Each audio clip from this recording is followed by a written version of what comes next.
सामान्य व्यक्तीच्या अर्थव्यवस्थेतील योगदानानेच विकसित भारत शक्य. डॉक्टर उपेंद्र कुलकर्णी. ग्रामीण भागातील सर्वसामान्य व्यक्तीला कारागीर म्हणून उत्पादन व्यवस्थेत सहभागी करून घ्यावंच लागणार आहे. या सर्वसामान्य व्यक्तीच्या अर्थव्यवस्थेतील योगदान वाढीमुळेच विकसित भारत शक्य असल्याचं प्रतिपादन दीनदयाळ संशोधन संस्थेचे प्रकल्प संचालक डॉक्टर उपेंद्र कुलकर्णी यांनी केले.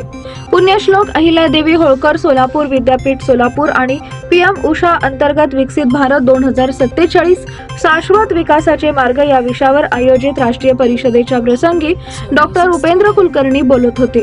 यावेळी व्यासपीठावर कुलगुरू प्राध्यापक डॉक्टर प्रकाश महानवर, प्रभारी कुलगुरू डॉक्टर लक्ष्मीकांत दामा, कुलसचिव योगिनी घारे, सामाजिक शास्त्र संकुलाचे संचालक डॉक्टर गौतम कांबळे, प्राचीन भारतीय इतिहास, संस्कृती आणि पुरातत्व शास्त्र विभागाचे प्रमुख डॉक्टर प्रभाकर कोळेकर उपस्थित होते.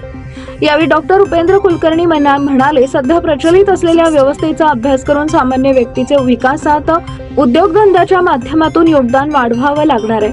शेती उत्पादनावर प्रक्रिया करून शेतकऱ्यांचं उत्पादन वाढवता येते. त्यासाठी विद्यापीठं समाजासाठी खुली करावी लागणार आहेत.